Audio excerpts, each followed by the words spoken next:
नमस्कार दोस्तों, स्वागत है आपका माइंड मैप क्लास के इस ऑनलाइन प्लेटफॉर्म पर। हम पढ़ रहे थे सामान्य हिंदी। पिछली कक्षा में हमने वर्णमाला के स्वरों की बात की थी। आज बात करते हैं वर्णमाला के व्यंजनों की। तो व्यंजन किसे कहते हैं? वे वर्ण जो स्वरों की सहायता से बोले जाते हों व्यंजन कहलाते हैं। जैसे कोई भी व्यंजन बिना स्वर की सहायता से नहीं बोला जाता, सभी में ए छिपा हुआ होता है।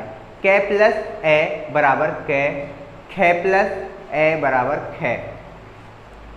व्यंजनों की संख्या 33 है और डे और ढह को उत्क्षिप्त व्यंजनों को मिलाकर ये 35 हो जाती है। 33, 25 स्पर्शी व्यंजन, 4 अंतस्थ व्यंजन, 4 ऊष्मीय व्यंजन और 4 संयुक्त व्यंजन। 33 व्यंजनों की संख्या निर्धारित है।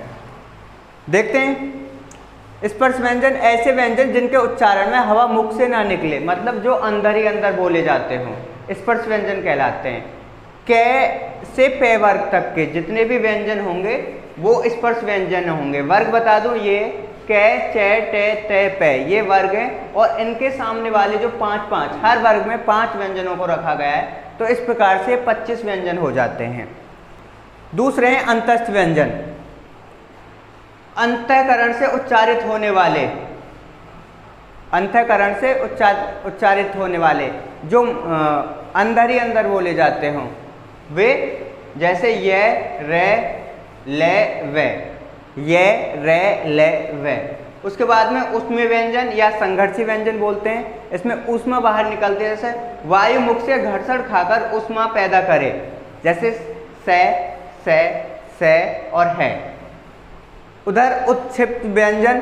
उत्क्षिप्त व्यंजन जीभ पहले ऊपर उठकर मूर्धा को स्पर्श करे, फिर झटके से नीचे आए, जैसे डे, ढे। मतलब हमारी जीभ जो होती है वो ऊपर जाती है और फिर एक साथ नीचे आती है। संयुक्त व्यंजन की बात करें तो क्षत्रिय, त्रिशूल, ज्ञानी और श्रमिक। क्षत्रिय जो है वो आधा कै और पूरे प्लस से षटकोण वाले से मिलकर बना हुआ पूरा। तय आधे तय से त्रय और प्लस रे, ये जो त्रय है वो तय और प्लस रे से मिलकर बना हुआ है। गे, जय प्लस एचूना से मिलकर बना हुआ है। श्रेय से प्लस रे से मिलकर बना हुआ है। अगर हम वर्गों की बात करें, स्पर्श व्यंजनों के वर्गों की बात करें, तो ये वर्ग थे जो मैंने पहले बताए कि कै वर्ग में ये कै, खे, गे, ढे, चे, छे, जय, झे, जय, टे, टे, ठे, डे, ढे, डे, ते, ते, थे, दे, धे, ने, पे, फे, बे, भे, में। ये स्पर्श व्यंजन थे। अगर हमें इन्हें बोलने के आधार पर देखें, मुख द्वार के बोलने के आधार पर, तो कैसे बोलेंगे? तो इन सभी 5 वर्गों को हम बांट सकते हैं। जो कै वर्ग के वो कंठ से बोलते हैं, जैसे कै, खे, गे, घे। जो चे वर्ग के वो तालव्य से बोलते हैं, जिसमें जीभ तालु से लगती हो, छे, छे, जय, झय, जय। मूर्धन्य, जो टे वर्ग के वो मूर्धन्य से बोलते हैं, मतलब मुंह से डे, ढे, डे, ढे, डे, तालु से लगती हो जीभ। उसके बाद में दंत, दंत जो बोलते हैं जिसमें जीभ दांतों से लगती हो, ते, थे, दे, धे, ने। ओष्ठ, जो ओठों की सहायता से यानी होठों की सहायता से बोले जाते हैं, पे, फे, बे, भे, में। बात करें अंतस्थ व्यंजनों की, यह जो बोला जाता है वो तालव्य से बोला जाता है। रे जो बोला जाता है वत्सर रे से बोला जाता है, वत्सर रे से। तो वत्सर रे क्या होता है? दंतमूल और मसूड़ा, जिसमें मसूड़े और जीभ जो है मसूड़ों से भी लगती हो और दांतों से भी लगती हो। ले भी वत्सर रे से और वह भी वह दंतोष्ठ से बोला जाता है, वह दांतों से।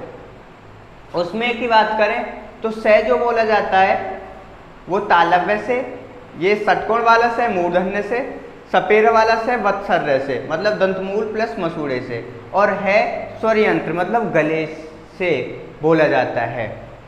अगर हम इनके आगे बात करें, अघोष और सघोष, हर वर्ग के पहले और दूसरे अक्षर, पहले और दूसरे व्यंजन जो वो अघोष हैं, और हर वर्ग के दूसरे, तीसरे, चौथे और पांचवें, हर वर्ग के तीसरे, चौथे और पांचवें सघोष व्यंजन कहलाए जाते हैं। वहीं अल्पप्राण महाप्राण की बात करें तो पहला हर वर्ग का पहला, तीसरा और पांचवा अल्पप्राण और हर वर्ग का दूसरा और चौथा महाप्राण कहा जाता है। दोबारा से समझा दूं, हर वर्ग का पहला, तीसरा और पांचवा अक्षर जो है या व्यंजन जो है वो अल्पप्राण कहा जाता है, और हर वर्ग का दूसरा और चौथा जो है वो महाप्राण कहा जाता है। जैसे अगर हम अघोष की बात करें तो हम पढ़ेंगे अल्पप्राण, महाप्राण इस प्रकार से। उसके बाद में अंतस्थ की बात करें तो अंतस्थ में सभी ये रे ले वे सघोष हैं और अल्पप्राण हैं। वहीं उसमें भी बात करें तो से और से ये अघोष हैं और महाप्राण हैं, और खाली है वाला जो है हल वो सघोष और अल्पप्राण है। और व्यंजनों की बात करते हो अर्धस्वर ये और वे कहे जाते हैं, यानी जो कभी स्वर और कभी व्यंजन होते हैं। लुंठित जिसमें जीव लुढ़क के आती हो, यह रे व्यंजन है। और पार्श्विक जिनमें हवा जो है जीव के पीछे से निकलती हो, ले, ये पार्श्विक कहे जाते हैं। तो ये थे व्यंजनों के विषय में जानकारी।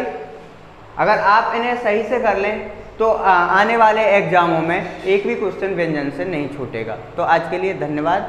बताएं हमारी क्लास कैसी लगी, लाइक एंड कमेंट जरूर करें।